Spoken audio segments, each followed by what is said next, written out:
Miami, Florida. September 6th, the 1938, just past dawn.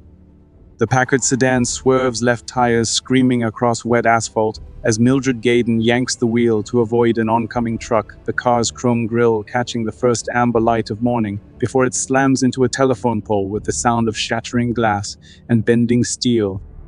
In the passenger seat, Alfonso de Borb N.Y. Battenberg, former heir to the Spanish throne count of Covadonga, great-grandson of Queen Victoria, touches his forehead where a thin cut, no longer than a postage stamp, has opened above his left eyebrow.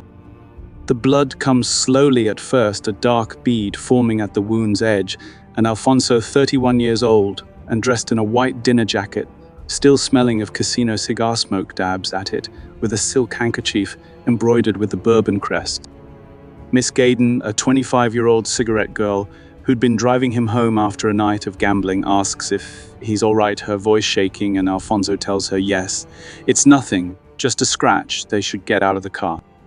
But the bleeding doesn't stop. By the time the ambulance arrives at Gilded Hospital 15 minutes later, Alfonso's handkerchief is soaked through his shirt collar stained crimson, and the small cut that should have clotted in 3 minutes has been hemorrhaging for nearly 20. The attending physician, a doctor, Morrison, who's never treated European royalty before, doesn't understand why this well-dressed Spanish aristocrat keeps bleeding from such a minor laceration, doesn't know that the blood flowing from Alfonso's forehead carries within it a mutation that first appeared in a British palace nursery 85 years earlier.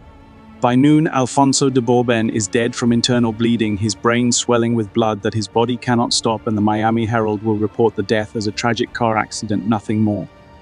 But what they don't report, what very few people in that Florida hospital room understand, is that Alfonso didn't die from the crash, he died from a curse written into his DNA, genetic time bomb planted 4 generations earlier by a British queen who never knew she carried it, a microscopic defect on the X chromosome that killed princes in their cribs, toppled empires, and changed the course of the 20th century. This is the story of how one woman's blood destroyed European monarchy, one bleeding prince at a time. London, May 24, the 1819. In a modest apartment at Kensington Palace, a baby girl enters the world at 4:15 in the morning, her first cry piercing the spring darkness, and nobody in that candle-lit room, not the midwife, not the attending physicians, not her mother, the Duchess of Kent, has any idea that this infant, christened Alexandrina Victoria, 8 weeks later, carries within her cells a genetic mutation that will haunt Europe's royal families for the next century. The mutation likely originated in her father's sperm, Prince Edward, Duke of Kent, was 51 years old when Victoria was conceived, an age when the spontaneous mutation rate increases exponentially with each passing year, and somewhere in the microscopic machinery of chromosome formation, a single nucleotide on the X chromosome shifted, creating a defect in the F9 gene responsible for producing blood clotting factor IX. Victoria herself would never bleed, protected by her second normal X chromosome, but she would pass this invisible curse to half her children and through them to the thrones of Europe. By 1837, when the 18-year-old Victoria ascended to the British throne, after 3 of her uncles and their heirs inconveniently died, she was already being called the most powerful woman in the world, ruling an empire where the sun never set, and over the next 2 decades, she would marry her first cousin Albert and produce 9 children with the efficiency of a royal assembly line: Victoria, Edward, Alice, Alfred, Helena, Louise, Arthur, Leopold, and Beatrice, each one a potential carrier of the hidden mutation. The first sign that something was wrong came on April 7, 1853, when her 8th child, Prince Leopold, was born at Buckingham Palace, and the attending physicians noticed that when they cut his umbilical cord, the bleeding didn't stop the way it should. For 3 days, they applied bandages and pressure while Queen Victoria, who'd used that blessed chloroform during labor for the first time, watched her newborn son bleed from a wound that should have sealed in minutes.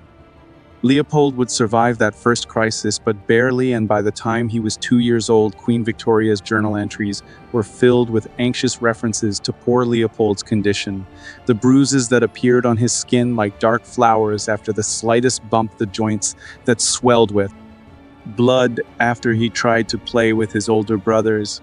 The royal physicians diagnosed it as hemorrhagic diathesis, a bleeding disorder they'd seen before in certain families, where it passed from mothers to sons. But what they didn't know, what nobody could know in 1855, was the precise genetic mechanism that Victoria carried the mutation on. One of her X chromosomes that every son she bore had a 50% chance of inheriting it. Victoria's children married into every major royal house in Europe, a deliberate strategy to cement Britain's diplomatic alliances, and with each wedding the curse spread. In 1862, her daughter Alice married Louis IV, Grand Duke of Hesse, and carried the mutation to Germany. In 1885, another daughter, Beatrice, married Prince Henry of Battenberg, creating yet another carrier line. By 19, Victoria was being called the grandmother of Europe, with 42 grandchildren scattered across the continent's palaces, and hidden within this vast royal network was a genetic time bomb waiting to explode. The mutation worked with cold mathematical precision. Female carriers passed it to half their daughters, who became carriers themselves, and to half their sons, who developed full-blown hemophilia and began bleeding. The royal families, obsessed with maintaining pure bloodlines through strategic marriages between cousins, had created a closed genetic system, a breeding ground where a single mutation could multiply across generations without any influx of healthy genes to dilute it.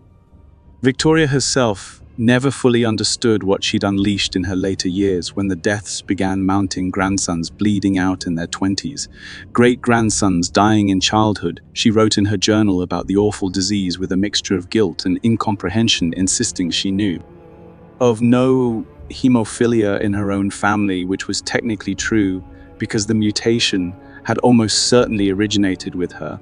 A spontaneous genetic accident that would kill more royal heirs than any assassin's bullet ever could.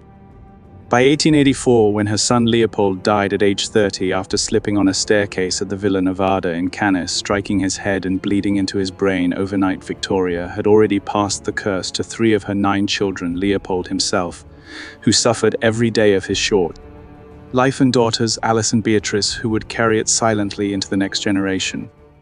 The mathematical certainty of X-linked inheritance meant that roughly half of Alice's and Beatrice's sons would be hemophiliacs, and half their daughters would be carriers, an exponentially growing pool of affected royals whose bloodlines intertwined through decades of cousin marriages. The irony was almost elegant in its cruelty. The very thing that made them royalty, the obsessive preservation of noble blood through intermarriage, had turned their veins into pipelines for a genetic poison. St. Petersburg, Russia. May 18, 1868. Princess Alex of Hesse, Victoria's granddaughter and carrier of the mutation, watches from a palace window as her sister's wedding procession passes below, unaware that in 26 years she will marry the future Tsar Nicholas I of Russia, and in 36 years she will give birth to a son whose hemophilia will help destroy the Russian Empire. But first came the smaller deaths the practice runs for catastrophe. In May 1873, in the Grand Ducal Palace at Darmstadt, Germany, 3-year-old Prince Friedrich of Hesse-Fritti, to his family Alice's son and Victoria's grandson, discovered he was a hemophiliac when he cut his ear and bled for 3 days straight. 3 months later, playing with his younger brother in their mother's bedroom, Fritti climbed onto a chair to get a better view from a window 20 feet above the courtyard, tipped the chair, and fell through the glass. He survived the 20-foot drop, the impact, the broken bones, but he did not survive what came after: the bleeding into his brain, the slow accumulation of blood pressing against gray matter, the hemorrhage that killed him hours later while his mother, Princess Alice, held him and wept. The court physicians wrote brain hemorrhage following accidental fall on the death certificate, technically accurate, but what they should have written was hemophilia inherited from Queen Victoria via Princess Alice, because Fritti's death was the first domino, the first clear signal that this was not a manageable condition but a death sentence. The pattern repeated with mechanical regularity across Europe's palaces.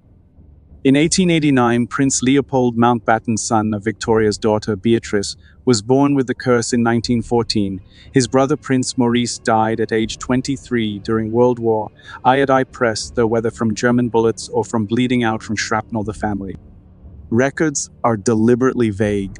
In 1928, Prince Rupert of Teck, great-grandson of Victoria, through daughter Alice, died at age 20 after a car accident, bleeding to death from injuries that should have been survivable. Each death followed the same trajectory: a minor injury, a bumped knee, a small cut or fall, and then the inexorable, unstoppable bleeding, internal hemorrhages that modern medicine couldn't prevent and early 20th century medicine could barely comprehend. The royal families developed elaborate systems to protect their hemophiliac sons, specially padded clothing to prevent bruises, prohibition from military service, from horseback riding, from any activity that might cause bleeding, but no amount of velvet cushioning could protect them from the randomness of accidents, the slip on wet marble, the carriage that jolted too hard over cobblestones. By 19, the royal disease was so well known in medical circles that it appeared in textbooks as a classic example of X-linked recessive inheritance, though the royal families themselves maintained a code of silence, never officially acknowledging the condition, never allowing it to appear on death certificates, terrified that public knowledge of tainted blood would delegitimize their divine right to rule. But the silence couldn't hold forever, because in August 1904, in a palace outside St. Petersburg, Tsarina Alexandra Feodorovna, born Princess Alex of Hesse-Carrier of Victoria's mutation, gave birth to a son, and the instant the midwife cut his umbilical cord, the bleeding began. Spala, Poland. September 1912.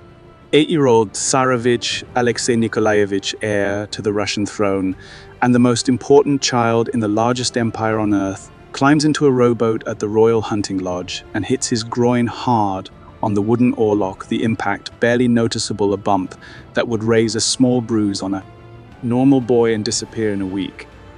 But Alexei is not a normal boy. Within hours, a hematoma the size of a grapefruit has formed in his abdomen, blood pooling beneath the skin where his body cannot stop it, and by the next morning he is screaming in pain as the internal bleeding spreads, blood seeping into muscle tissue, pressing against nerves, his legs paralyzed from the pressure, his fever spiking to 104 degrees. Court physicians surround his bed applying ice packs and morphine. But nothing works. The bleeding continues for days, and the swelling grows until Alexei's abdomen is grotesquely distended, his skin mottled purple and black. The Tsarina Alexandra hasn't slept in 5 days, her eyes bloodshot, her hands shaking as she sits beside Alexei's bed and listens to him scream, "Mama, help me," his voice hoarse from crying. The court has already drafted the death announcement, priests have administered last rites, and in the drawing rooms of the palace ministers whisper about the succession crisis that will follow when the only male heir dies, when the curse that Queen Victoria's blood planted in the Romanov line finally kills the future Tsar. In desperation, Alexandra sends a telegram to Siberia to a peasant mystic named Grigory Rasputin, who has on previous occasions somehow stopped Alexei's bleeding through methods the royal physicians cannot explain. The telegram is brief: the little one is in danger. Come quickly. Rasputin's reply arrives the next day: God has seen your tears and heard your prayers. Do not grieve. The little one will not die. Do not allow the doctors to bother him too much. And impossibly, inexplicably, Alexei's bleeding stops. Within 48 hours, the swelling begins to recede, the fever breaks, the paralysis lifts, and by the end of October, the Tsarevich is sitting up in bed, pale and weak, but alive. The court physicians call it a miracle. Dr. Fedorov later admits that the recovery was wholly inexplicable from a medical point of view, and Alexandra becomes convinced that Rasputin is the only person on earth who can save her son. Modern medical historians speculate that Rasputin's instruction to not allow the doctors to bother him may have inadvertently stopped them from administering aspirin, a common pain reliever in 1912, that thins the blood and would have made Alexei's bleeding worse, or that Rasputin's calming influence on Alexandra reduced the Tsarevich's stress and allowed his limited clotting ability to finally work. But the mechanism doesn't matter. What matters is that from September 1912 onward, Rasputin becomes indispensable to the Romanov family, his influence over state appointments, growing his presence at court, becoming permanent, his reputation as a drunken lecher spreading through St. Petersburg like poison. By 1914, when Russia enters World War, the political consequences of Alexei's hemophilia have metastasized into a constitutional crisis. Tsar Nicholas I takes personal command of the army in 1915, leaving Alexandra effectively in charge of domestic governance, and she rules through Rasputin appointing and dismissing ministers based on the mystic's advice, convinced that God speaks through this Siberian peasant who can stop her son's bleeding. The Russian public, who know nothing about Alexei's hemophilia because it's a state secret, can only see a mad monk controlling their Serena rumors of sexual affairs and occult rituals, spreading through newspapers and coffee houses. In December 1916, a group of aristocrats murder Rasputin, lacing his wine with cyanide, shooting him multiple times, and dumping his body in the frozen Neva River. But it's too late, the damage is done. 3 months later, in March, 1917 revolution sweeps through St. Petersburg. Nicholas I abdicates, and the Romanov dynasty that has ruled Russia for 300 years collapses. On July 17, 1918, in a basement in Yekaterinburg, Bolshevik executioners line up the Romanov family against a wall. Nicholas Alexei and his 4 sisters, and shoot them all, the bullets tearing through Alexei's hemophiliac body, his blood finally spilling, the way it always threatened to, except this time from gunshot wounds instead of bruised knees. Historians will debate forever whether the Russian Revolution would have happened without Rasputin's influence, without the political chaos caused by Alexandra's desperate attempts to save her bleeding son. But what's undeniable is that hemophilia Queen Victoria's curse played a role in the empire's fall. A genetic mutation first appeared in 1819, traveled through 2 generations to Russia, and by 1918 had helped destroy the largest empire in Europe. El Escorial, Spain. 1985. Workers carefully transfer a coffin from Woodlawn Cemetery in Miami to the Pantheon of Princes, the final resting place for Spanish royalty, and inside lies Alfonso de Bourb, N.Y. Battenberg, dead 47 years earlier from a car accident that wouldn't have killed a normal man, the last European prince to die from Queen Victoria's curse, his body finally coming home. By 1945, when Infante Gonzalo of Spain died from bleeding complications after a minor car accident, at age 30, hemophilia had effectively vanished from Europe's royal families, not because medicine had cured it, but because all the hemophiliac princes had died before reproducing, the curse burning itself out through its own lethality. Modern DNA analysis of Romanov remains in 2009 confirmed what historians had long suspected: the royal disease was hemophilia B, a rare variant affecting factor IX, the genetic ghost of Queen Victoria, finally identified 90 years after it killed Alexei. Today, no living member of European royalty is known to have hemophilia, though the mathematical possibility remains that silent carriers exist among Victoria's descendants, women who inherited her mutated X chromosome, but will never know unless they have sons who bleed. Modern genetic counseling and prenatal testing mean that even if the mutation surfaced again, it could be managed in ways impossible in Leopold's time, in Alexei's time, in Alfonso's time. But the political damage was already done.